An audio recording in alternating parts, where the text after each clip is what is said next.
You know how Flipkart acquired their first 1,000 customers? How, man? Bansal brothers actually went on the streets and handed out Flipkart bookmarks to people who were coming out of bookstores. My God. Right? And they used to say, take this bookmark, Right. on your next book purchase, you'll get discounts on Flipkart.com. Oh, wow. That's pure hustle, man. That's pure hustle, absolutely, bro. Do you know how Freshworks actually acquired their first 1,000 customers? No. So, Freshdesk at that time was an early competitor to Zendesk. Right. They had about 200 customers.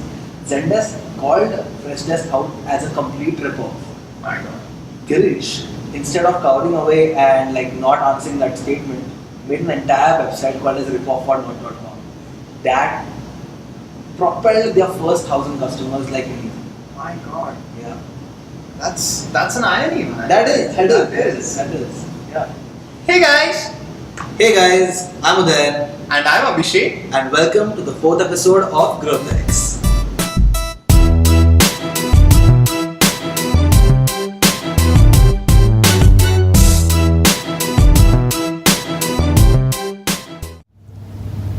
This is the moment that you've been waiting for. Your product is ready, the beta users are happy, and you're ready to go live. You pop that bottle of champagne and Where are the users? where are all the eager users that you imagined about? This is the exact same problem every startup founder faces when they're just launching their product. Right. Be it a solo founder, a small team, you need to solve this problem. Right. And in today's video, we're gonna do exactly this. We're gonna help you find your first 1,000 customers. You do not need deep pockets or VC money to get initial traction, guys. But before we dive in, if you guys haven't checked out our previous video on the prerequisites of acquiring 1,000 customers, please do so now.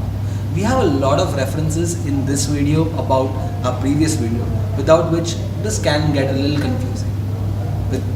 With all that out of the way, let's dive in, shall we? Yup.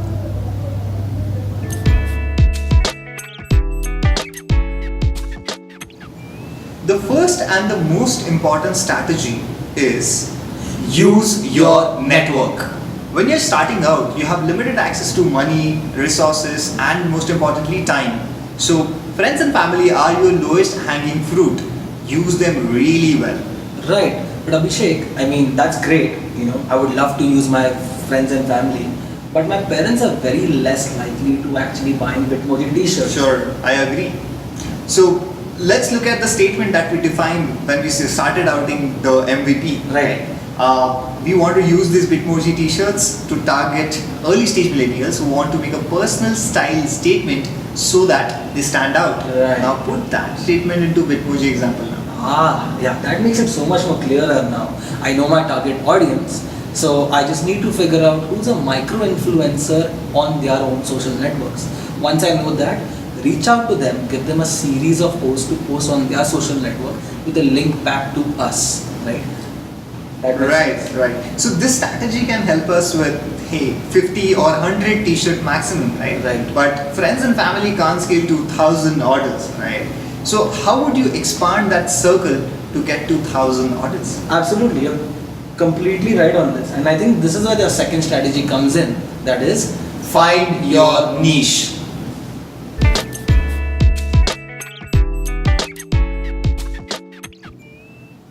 being relevant is everything.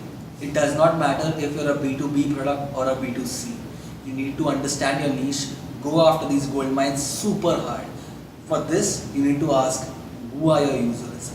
Who are their influencers? And how can you reach out to them? Right. This becomes very easy if you follow the 60-second approach. Yeah. Don't you think so? Absolutely. Yeah. Like in the Bitmoji example, right? We looked at who are our target audiences. These are basically millennials in their early 20s who engage and interact with Bitmojis every day. Absolutely. Right? So if they interact with Bitmojis every day, you need to figure, so your channels are basically Snapchat and Instagram, right? So you need to figure out who are these influencers on these channels, right? Reach out to these micro influencers and give them free stuff, man. Right? Yeah. Give them free stuff. Say that, hey, do these many posts for us, tag us back, Right. give us the links, Right. right? And get engagement. You can even ask these guys to actually make a hashtag, right? Absolutely. And that, if that becomes trending, you get a lot of organic visibility. Absolutely. Right? Abhishek, this is a good niche. What else are these? How can I find more niches for my audience? Sure. So that again comes from the 60-second pitch, right? Understanding millennials. Right. Where are millennials spending most of their time? Colleges and after colleges, right? So you need to figure out what are the hotspots in colleges and after colleges, right? Say you have a hotspot, go there, set up a pop store, and say that, hey, give us your Bitmoji, we'll print a T-shirt and give it back to you in 24 hours. Right. Nice. So that's like a hustle approach that you can do. Absolutely. I think that's a really nice example, because if you're taking a hotspot, you're not limited to a college and the permissions that come with it. You're actually being able to tap into all the colleges around that hotspot as well. Sure. To top this off, I think you can also look at specific clubs that your audience is part of. In our case, we have robotics club, XYZ, there are multiple clubs. Go after the decision makers in these clubs. Reach out to them, tell them you'll give them a free t-shirt with their club name, with a Bitmoji. They'll be more than happy to wear them and influence the people around them. Right. I think this will get us to maybe 200 to 300 orders, right? Yeah. So I think we need one major factor. Right. So this is great momentum, right? Yeah. But we need that acceleration to the momentum, Right. So I think that's where the next strategy comes in, which is Right. timing your launch.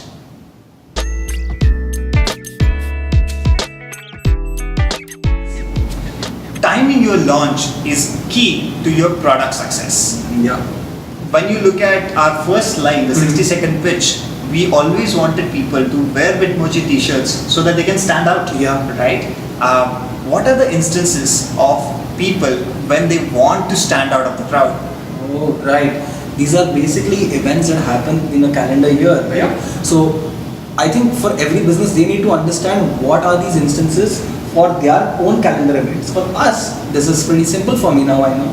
Valentine's Day, Friendship's Day. Brothers Day? Absolutely. I want to share an experience that will help me stand out, right? Absolutely. I think once you have your user well defined, understand what timing will be relevant for them, it becomes really easy. Yeah, so you can actually time your whole launch 1 week before Valentine's and you can just ride the wave. Absolutely, man. Right? Awesome. I think after that, you need to look at a lot of other things. Specifically, you will have a lot of sharks in the market. Absolutely, right? man. You know what I'm talking about. Yep. Competitors, guys. There's almost never a chance that you are building something which is so niche that there is no competitor. There has to be someone slightly relevant. Piggyback on your competitors. So in our case, this is Sold Store, Bearcoop.com, Wolf. Yeah. Yeah, I think they create some personalized t-shirts. Yeah.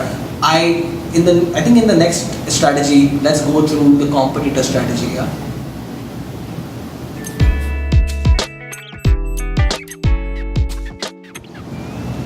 I actually call the competitor strategy listen and respond.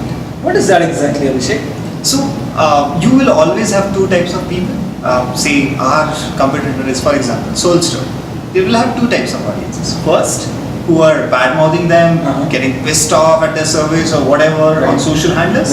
And second type of people who are engaging with their content on Instagram and other social platforms. Right? So for people who are bad mouthing, you actually go and nurture them, say that, oh, you got this, we're giving you extra coupon, go ahead and go buy on our website, right? They are easy to convert. Absolutely, right? absolutely. The difficult ones are the one who are loyalists, right? Who are engaging with their content, they are putting up likes and reactions and all that stuff. You go there, you say that, oh, you like this design, we also have this Bitmoji design, right? So you don't directly tell them that go away from the competitor, you say that you can buy 4 shirts in a month, or if the price point is right? So that's how you exactly tackle the competitor. Absolutely. And the way you figure out and the way you want to track on how this is happening, most of the complaints, guys, happen either on Twitter or Facebook, because Twitter has a customer care usually for every single brand, you can just search on Twitter for that brand and you'll usually see all the bad results coming. Yep. For the good ones, what you need to figure out is that check your competitor. He's usually urging his user to share his product purchase. See the patterns of the hashtags that he's using. Search them, you'll find the guys who are posting or who are loyal to him as well. I think now That's just taking a step back. That's an absolutely amazing idea, Yeah, right? yeah. Actually getting a hashtag because that competitor is promoting that hashtag. Yeah. Is actually giving you access to everybody who's gonna Absolutely. engage with that hashtag, and that's like a growth hack, dude, right? Yeah. Awesome. So I think you wanted to mention a pointer on like how to top this up. Oh, right. I think we both know what this is. Yeah, Right? it's the virality effect.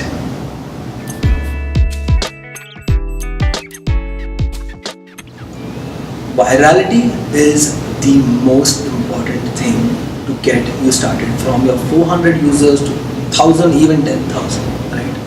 This is something that a lot of companies do nowadays. OnePlus did this really well with their initial strategy for their phone. Was an exclusive. You buy a OnePlus and only if you have a referral code can you buy another OnePlus. How can we use this for us, right? If you go back to your original problem statement, for us it was helping millennials stand out. How do we make people stand out? By making them feel exclusive, right? Right. So tying this back to our strategy, what we can do is allow people to buy t-shirts only and only if they have a referral code or a coupon from your original user.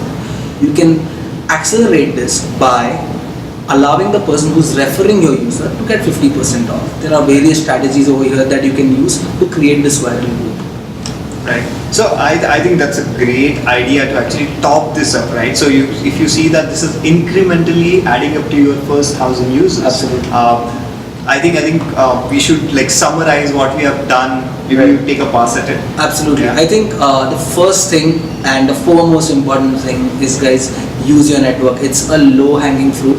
Definitely capitalize on it. Yeah. Once you use those basic networks, friends and family, you need to tap into niche audiences. And how do you find niche audiences? You look at who are your audiences, who are their micro-influencers Absolutely. or influencers. Yeah. And most importantly, what are the channels you can reach out to those users? Right. Absolutely. So once you define that, then you go into Competitors, guys, look at who are your competitors. Piggyback on the users that are already existing there. Definitely capitalize on that element.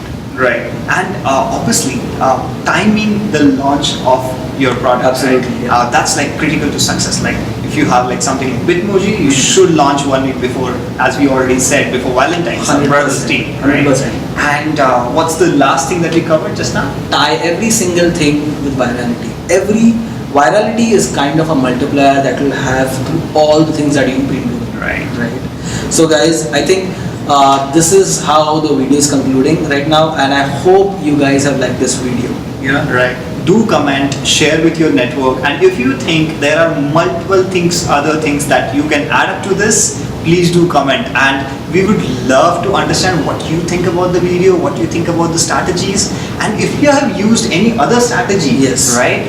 Please let us know in the comments. Right? We are Absolutely. always eager to listen to what you have to say. Yeah, absolutely. Until next time, guys. See ya.